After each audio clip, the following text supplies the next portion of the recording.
Prepare yourself for a terrible tale of treachery, power, and a private military force that dared to oppose its own country's army. In this video, we'll explore the bizarre circumstances surrounding Russia's Wagner Group's declaration of war against none other than the Russian armed forces. Are you prepared for a twist that goes against all logic? Let's investigate the Wagner Group, a mystery. Have you ever considered a situation in which a rebel military force uses weapons against the military of its own country? Imagine the chaos, confusion, and sense of betrayal that could ensue. We present to you now a first-hand account of such boldness that took place in the heart of eastern Ukraine. The battle for Bakhmut has not only been marked by its staggering length and savagery, but by a leader who has defied all norms.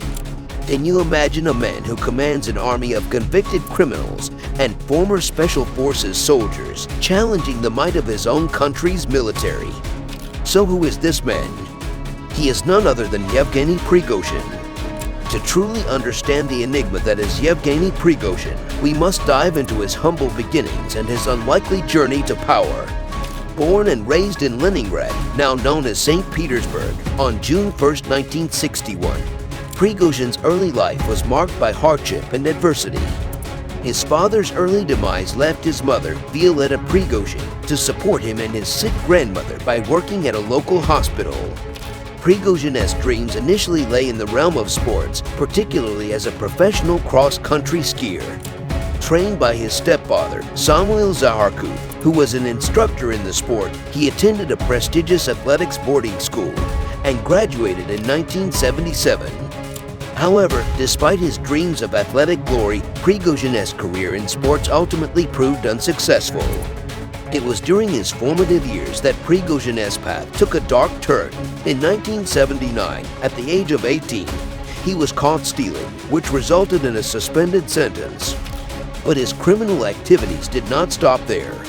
2 years later, in 1981, he was once again apprehended for theft and sentenced to 12 years in prison for robbery, fraud, and involving teenagers in crime.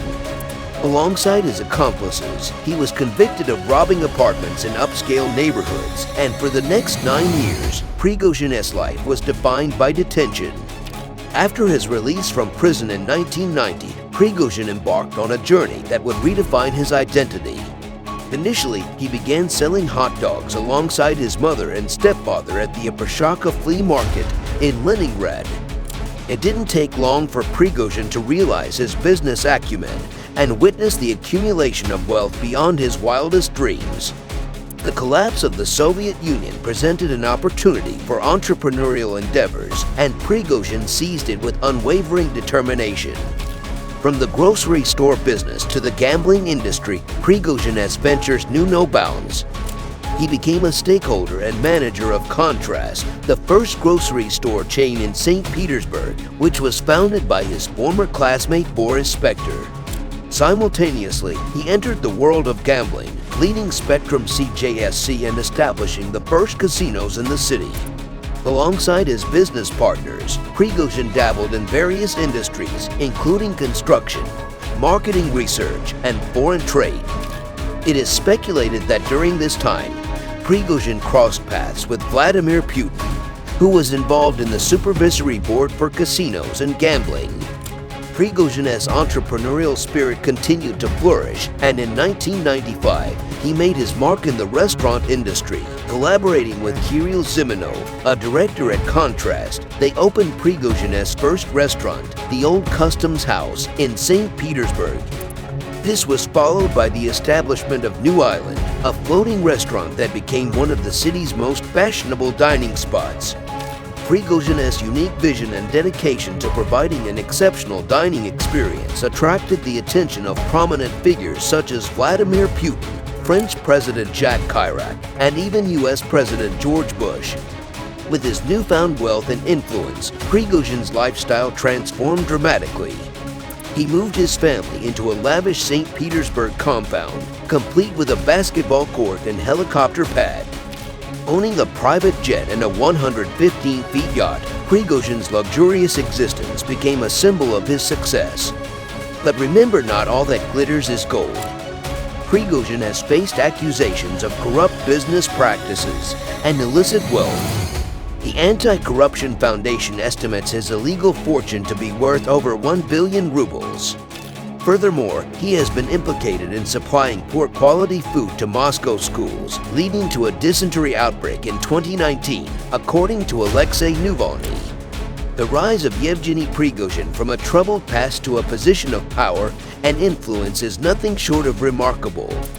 But what lies beneath the surface of this enigmatic figure? Join us as we explore the Wagner Group's role in Ukraine and Africa, shedding light on the complex web of alliances and actions that have thrust Prigozhin into the global spotlight. Brace yourselves for an eye-opening journey into the world of mercenaries and geopolitical intrigue.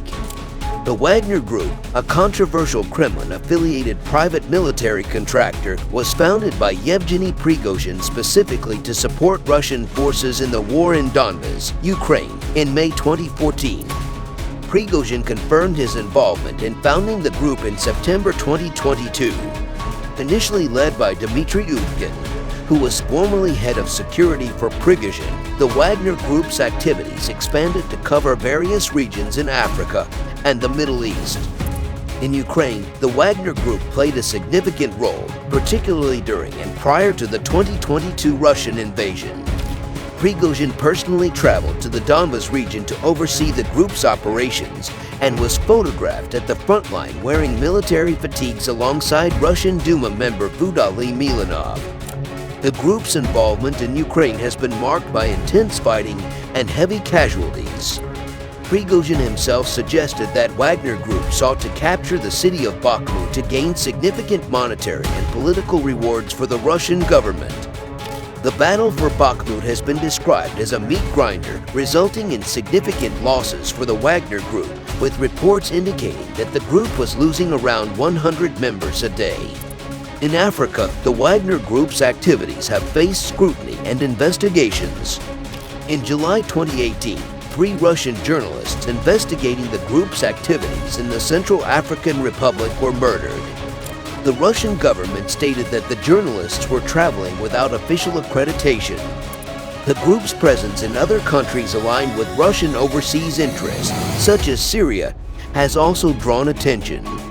In February 2018, Wagner mercenaries attacked US-backed Kurdish forces in Syria, resulting in retaliatory airstrikes by US armed forces and reported casualties among Wagner fighters. So where did it all go south? Prigozhin's statements and actions regarding the Wagner Group led to conflicts and complaints. He had been involved in a public feud with Russian Defense Minister Sergei Shoigu, criticizing the Russian army's commanders and calling for their involvement on the front lines. Prigozhin accused Shoigu and other officials of causing significant casualties among Wagner fighters due to a lack of ammunition. In May 2023, he announced that his fighters would leave Bakhmut if they didn't receive more ammunition. A mutiny within the Wagner Group occurred in June 2023, with Prigozhin accusing the Russian Defense Ministry, under Shoigu's leadership, of deceiving society and the president with false justifications for the invasion of Ukraine.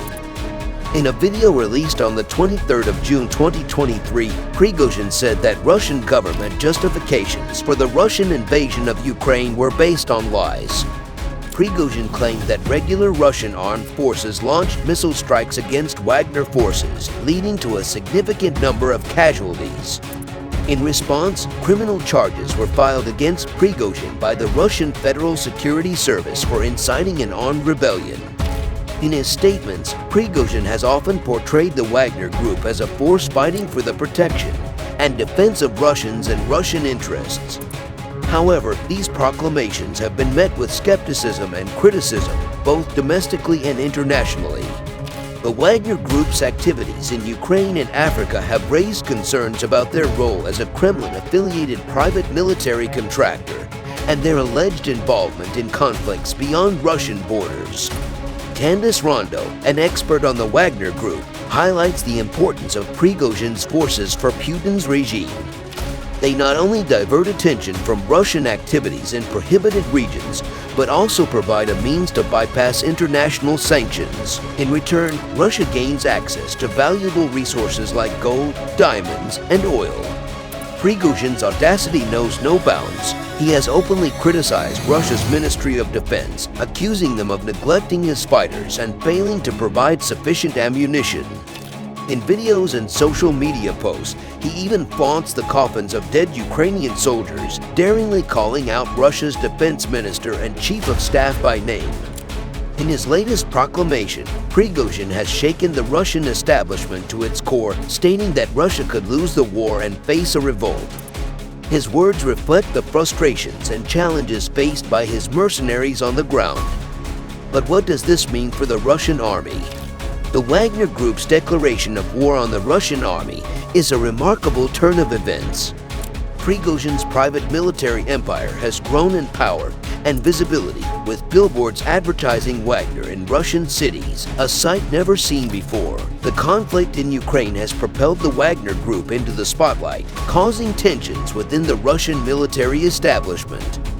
The fragile balance in the region is further impacted by Prigozhin's public feud with Russian Defense Minister Sergei Shoigu.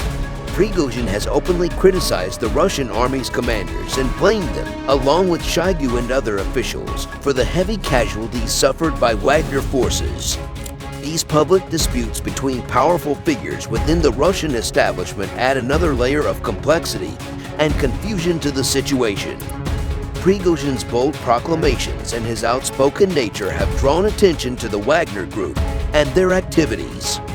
The group's involvement in conflicts such as the Ukrainian War and their expansion into Africa has raised questions about their motives, methods, and the extent of their connection to the Russian government.